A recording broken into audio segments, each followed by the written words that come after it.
nang pumunta sa amin ni Ma'am Lorraine. Sabi niya, hindi na naman kayo nagmamahal sa bansa natin. And sumusobra na kayo sa inyong laban sa CPP, NPA, NDF. That's his word, ha? Yeah. At sinabi niya, sabi ko, in what sense, sinanong siya ni Ma'am Lorraine, in what sense na nagmamalabis kami, Congressman Apo? Sabi niya, ang dami yung nire-red tag. Ang dami yung mga nadadamay na mga inosente sa inyong expose against sa CPP, NPA, NDF.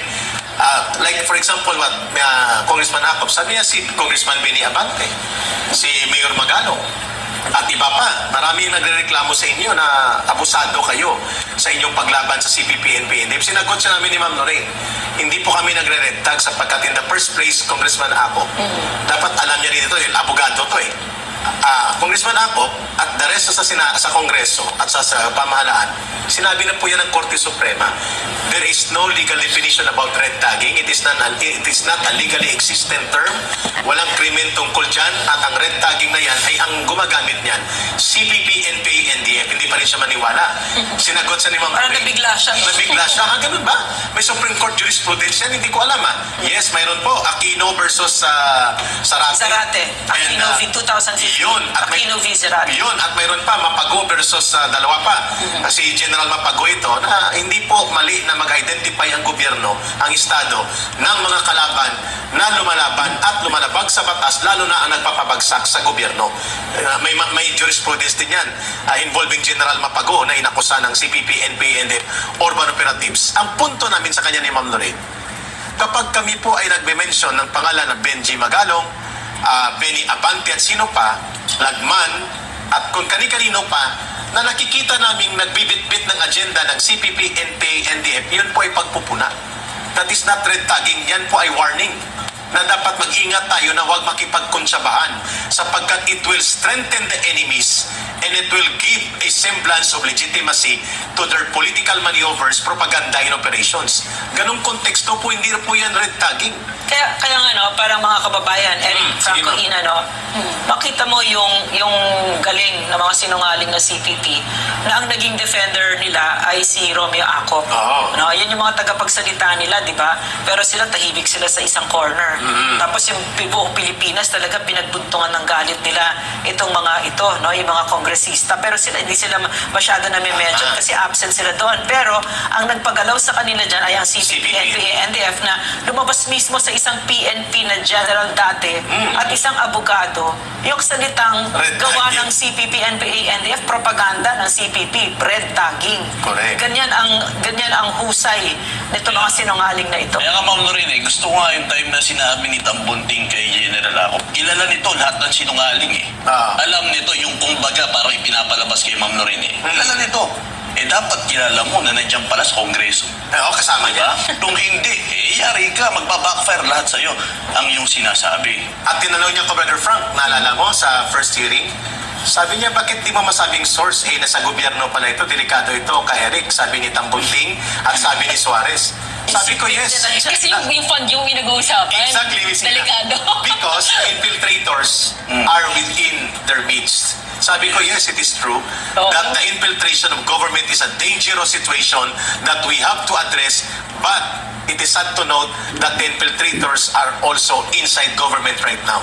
So do you think about them saying that the funds of that SMNI is being funded by China?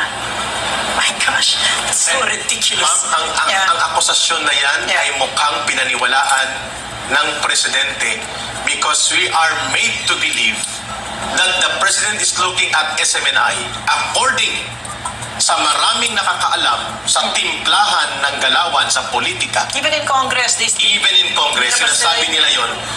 And even ang isang kongresistang lumapit sa atin, ma'am, bago tayo i-release the next day, ayun din ang kanilang teorya na pinupunduhan ng bansang China ang SMNI. Why? I mean, on what Because daw basis? tayo ay anti-war at hindi natin tinutuligsa ang mga pangbubuli ng China.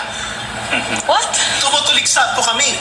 Pero na to the point na manggagatong kami ng digmaan.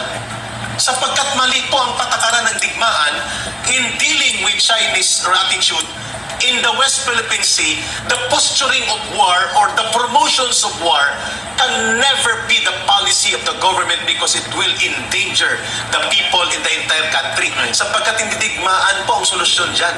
So kapag pumupuna kami sa ganyang posisyon, pro-China kami, no. Kasi I remember during the during the congressional hearing, si J.J. Suarez found it suspicious that China has this MOA with SMNI. Oh, we don't have... Yung CGTN, Not not the CGTN daw. Kingdom yata. And then it turns out, it was a basketball court. Oh, tama. sa foundation. The foundation, Yeah. yes, not SMNI. So, parang he was trying to frame that narrative. Oo, tama. But there are really civic society Yeah. social programs with China na tinatanggap natin, lalo na pag may Right. disaster. Ano bang masama doon, Right. di ba? Yeah. Kaaway ba natin ng China? Di ba, ang foreign policy ng ating president ay kaibigan Kaibigan ng lahat. Di ba? So, Non-war, non-aggression. Actually, ma'am, China supported us a lot of times Yeah. when it comes sa Kalamidad. kalamidad. we're not hiding anything. No? Yeah. At pinakita natin yun. Ito, Brown, I will be very brave. This may not be the stand of SMNI. Even if SMNI will not stand on it, ako ay mananawagan. Kapag nilusob tayo ng China, at kapag na malayo mangyari at dinigma nila tayo at tinagaw ang mga aktwal na teritoryo natin, hindi yung disputed na mga lugar na pinagdidebatihan pa, kapag ginawa nila niyan, kahit ako po ay mahina na sa physical, ipagtatanggol ko pong bansang ito Yes. against China. Yes. True. And I think SMNI will call on the course. people to stand and defend our country. Yes. That's right. I think it's unfair. And it's not only for China, kahit Amerika din ang lumusob o Yeah. gumamit at lapastanganin tayo, tatayo at titindig kami. So it's not true that kami po ay pro-China, kami po ay anti-American. No! And we are not funded by China sapagkat kami po ay nagmamahal ng kapayapaan and we are against war. And I will state it, hindi po word na ang digmaan at war posturing ang policy natin in dealing with China na biglang pumihit nang sa ilalim na ni Bongbong Marcos Jr. because that is exactly what the US wants. May I clarify something ha? Kasi I think, itong mga nag-iintriga ng ganyan, no? I think that they don't understand SMNI at all eh. Yeah. This is very simple lang talaga ito. Hindi pera ang Diyos namin dito. Yes. No, it's not. It's really love for right. country. That's what motivates us here. Tama. So maybe it's really hard to understand because other media networks, it's really money. No, so ganun lang talaga yung simpleng katotohanan dito. Yes, No, ma'am. so I want to also clarify something kasi during the hearing na yung sinabi ni Suarez. Dan Fernandez. Dan Hernandez. Dan Fernandez ba? O Hernandez. Hernandez. Oh, that I was lying daw because hindi ko alam sino yung Advertisers? sponsors. Yeah. Hindi ko talaga alam. And then it turns out, Ako rin, kung tinanong niya, hindi ko rin alam.